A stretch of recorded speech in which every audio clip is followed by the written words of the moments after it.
There is a moment, quiet, unmistakable, when a story you thought you understood turns and looks back at you, not as history, not as doctrine, but as a mirror. Tonight's journey begins there, not with a command, not with a promise, but with a question that has followed humanity for as long as we have tried to protect what we love.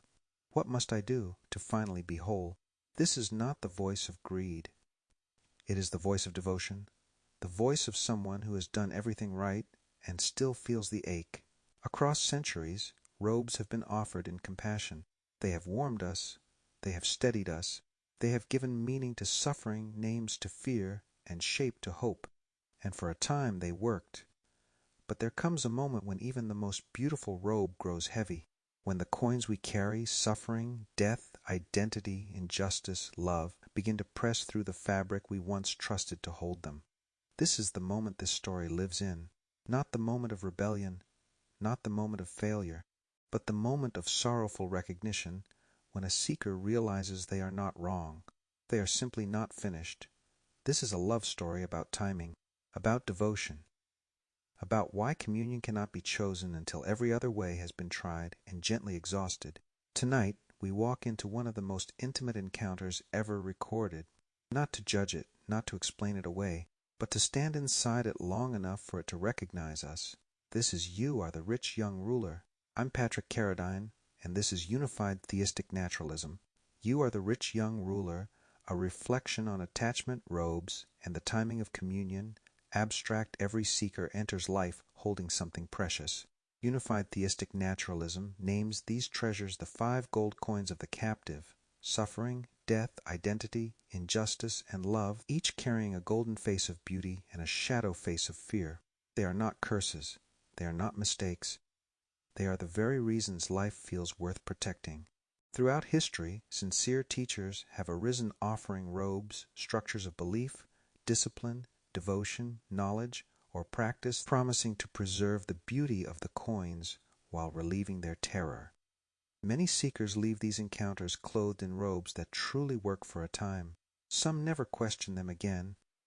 This paper returns to one of the most intimate moments ever recorded between a seeker and a teacher, the encounter between Jesus and the rich young ruler. Read not as moral instruction or condemnation, but as a living mirror, the story reveals why attachment persists, why robes are chosen, and why communion cannot be rushed. This is not a story about wealth. It is a love story about timing, the encounter. Just then a man came up to Jesus and asked, "Teacher, what good thing must I do to get eternal life?" Matthew 19, verse 16.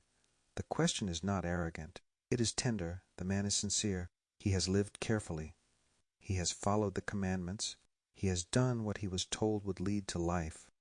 "All these I have kept," the young man said. "What do I still lack?" Matthew 19, verse 20. This is not the voice of pride. It is the voice of someone who feels the weight and cannot name it. He is already holding the 5 gold coins of the captive. Suffering and pain, managed through order and obedience, death and fear of non-existence, softened by legacy and righteousness, identity and purpose, stabilized through moral certainty and justice, evil and chaos, answered by being on the right side, love and belonging, secured through status and acceptance. The gold sides gleam. The terror is quiet for now. Jesus does not argue. He does not praise. He does not instruct further. "If you want to be perfect," Jesus said, "go, sell your possessions and give to the poor, and you will have treasure in heaven. Then come, follow me." Matthew 19, verse 21. This is not a command.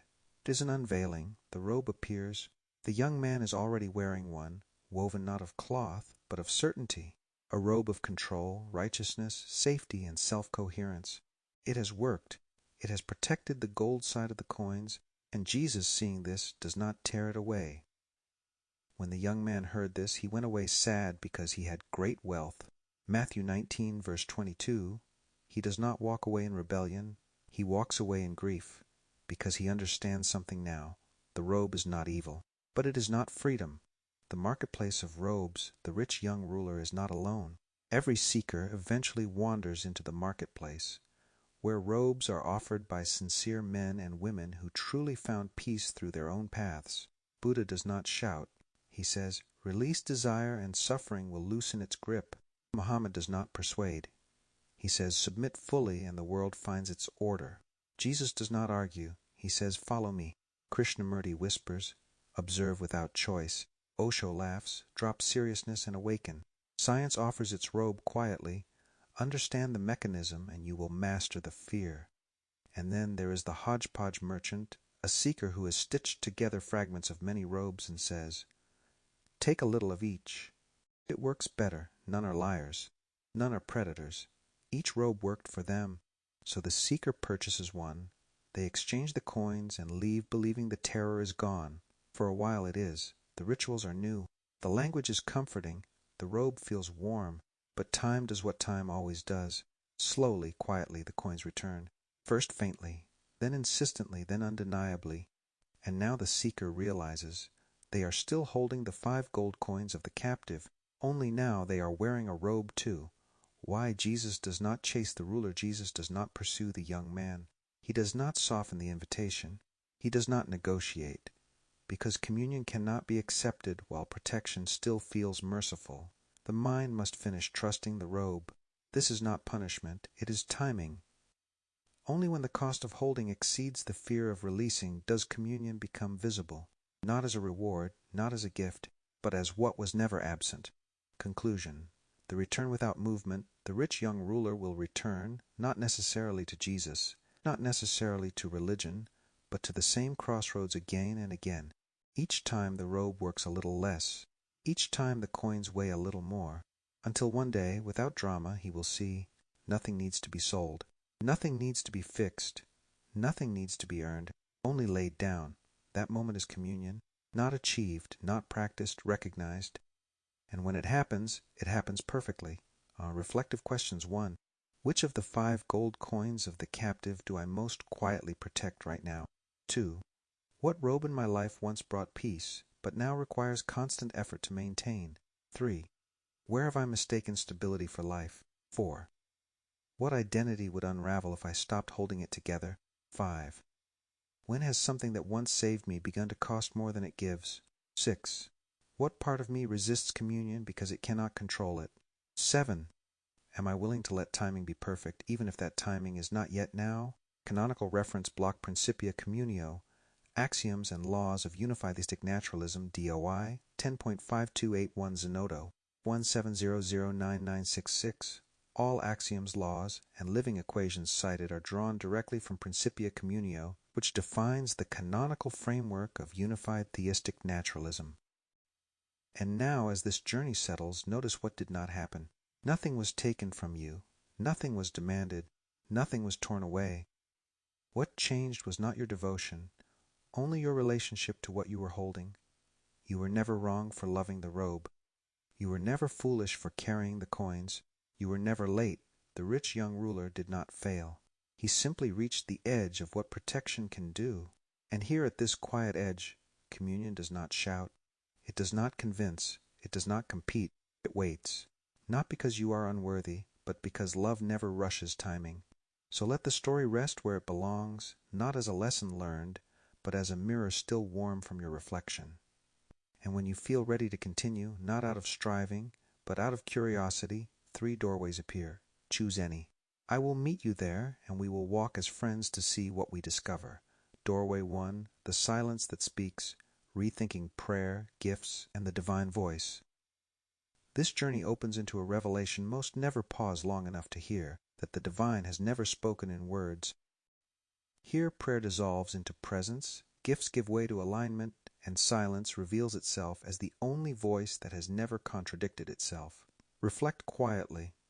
What if the divine has never answered because nothing was ever asked? When was the last time silence clarified more than explanation?